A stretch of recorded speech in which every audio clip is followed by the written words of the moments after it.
anak-anak, selamat hari Minggu. Kita mau beribadah dan mari kita berdoa terlebih dahulu.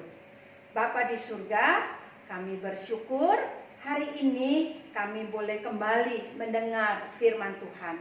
Tuhan menolong, Tuhan memberkati. Amin.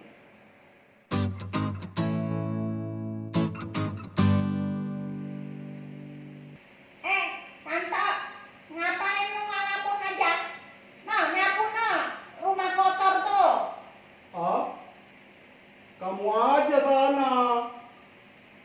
Kenapa suruh-suruh aku? Kan kalau nyapu tugasnya kamu. Nah, semalam kan Papa udah bilang kalau aku diangkat jadi pengawas rumah kita ini. Jadi kamu nyapu sana nyapu. Pengawas? Pengawasi? Ya pengawas. Tapi nggak suruh-suruh gitu. Apalagi nyapu kan tugas kamu. Itu namanya memanfaatkan jabatan. Apa itu? Ya, tuh dengar cerita Oma hari ini. Yuk. Ya, oke, kita dengar dulu kita Oma. Nah anak-anak, sebelum kita belajar firman Tuhan, yuk kita lihat terlebih dahulu apa evaluasinya. Yang pertama, siapakah yang dikaruniakan kebesaran dan pangkatnya dinaikkan oleh Raja Ahasveros? Yang kedua, siapakah yang tidak berlutut dan sujud kepada Haman? Yang ketiga, apa rencana jahat dari Haman? Nah, nanti dijawab ya. Nah, mari kita akan menghafal firman Tuhan dari Lukas 4 ayat 8. Lalu Yesus menjawab, ada tertulis, kamu harus menyembah Tuhan Allahmu dan hanya kepadanya kamu harus berbakti. Yuk sekali lagi ya. Lukas 4 ayat 8.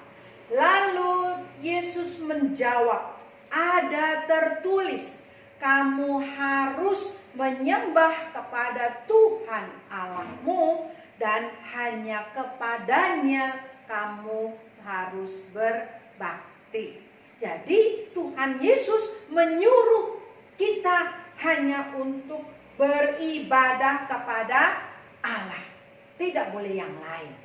Nah, anak-anak, kisah minggu yang lalu kita masih ingat bahwa Raja Ahasveros akan dibunuh. Tetapi kita bersyukur ternyata yang merencanakan pembunuhan sudah ditangkap. Dan akhirnya mereka malah diberi hukuman. Nah, sekarang anak-anak, Raja Ahasveros mempunyai banyak perdana menteri yang membantu dia. Di antara perdana menteri itu anak-anak, ada seorang yang dikasihi, dipercaya oleh Raja Ahasveros. Ini dia, namanya Haman bin Hammedata. Dia orang Agag atau bangsa Agag. Nah, Haman ini anak-anak, dia diangkat lebih tinggi dari menteri-menteri yang lain. Dia boleh duduk di samping raja. Dia boleh memberikan nasihat pada raja.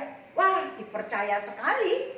Bahkan raja memerintahkan kepada rakyatnya, kalau Haman lewat, maka seluruh rakyat sujud, menyembah, berlutut kepadanya.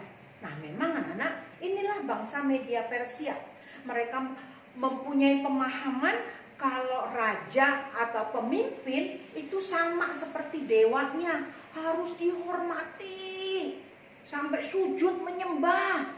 Nah, anak-anak, suatu kali ketika Haman keluar, maka dengan bangganya Haman mulai keluar dari istana dan dia melihat, wow, semua rakyat berlutut dan sujud kepadanya. Nah, anak-anak, wah, dia memanfaatkan nih. Wah, hebat ya, aku Hebat kan? Semuanya harus sujud berlutut kepadaku. Sama tuh tadi, seperti boneka tadi ya, seperti si Melan ya.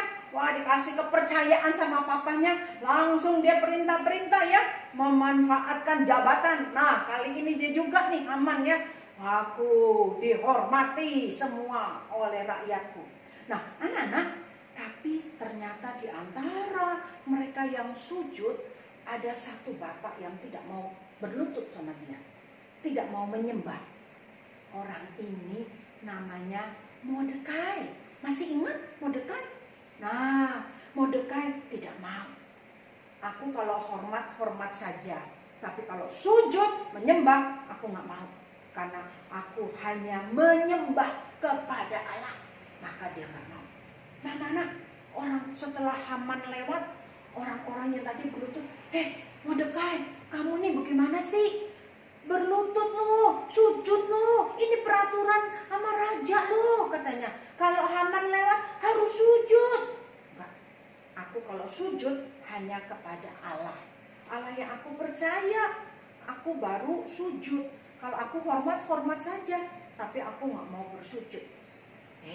Jangan lo, nanti dihukum lo. Biar aku mau tetap bersujud kepada Allahku. Nah, anak-anak, ketika Haman lewat dan masuk ke dalam istana, ada orang-orangnya yang dekat dengan Haman bisik-bisik, Pak Haman, tahu nggak? Semua rakyat sudah menyembah engkau. Oh, aku gitu loh. Aku seorang pejabat yang dipercaya sama raja. Tapi begini Pak Haman, ada apa? Ada seorang yang nggak mau berlutut. Siapa tuh? Siapa dia? Namanya Bapak Mordekai. Hah? Dari mana dia? Itu kampungnya di situ tuh. Dia kerjaannya seorang administrasi di gerbang Susan. Oh, Mordekai itu ya? Dia orang Yahudi ya? Iya betul. Aku kalau mau binasakan Mordekai doang rugi. Aku mau binasakan seluruh orang Yahudi. Biar kapok dia. Nah, anak-anak, inilah niat jahat dari Haman. Ya, kebenciannya makin meluas. Bukan hanya kepada Mordekai, tetapi kepada seluruh orang Yahudi.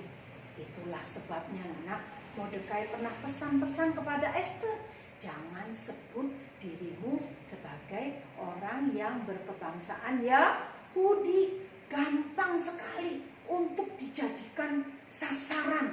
Nah, sekarang Haman benci sekali kepada orang Yahudi dan akan membinasakan. Gara-gara Mordekai tidak mau sujud kepadanya.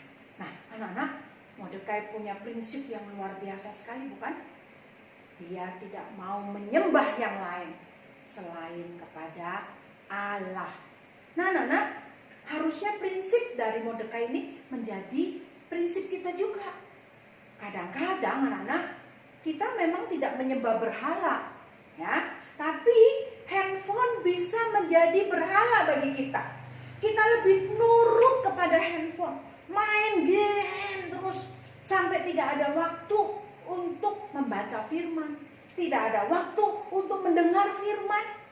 Wah, ini sudah menjadi dewa, ini menjadi Allah, dan kita sudah lebih nurut kepada handphone daripada kepada Allah. Hati-hati. Tadi Tuhan Yesus sudah mengatakan bahwa kita hanya sujud menyembah kepada Allah saja. Allah nomor satu. Bisa dilakukan, anak-anak? Ya, inilah evaluasinya. Kita bisa jawab ya. Yuk kita berdoa.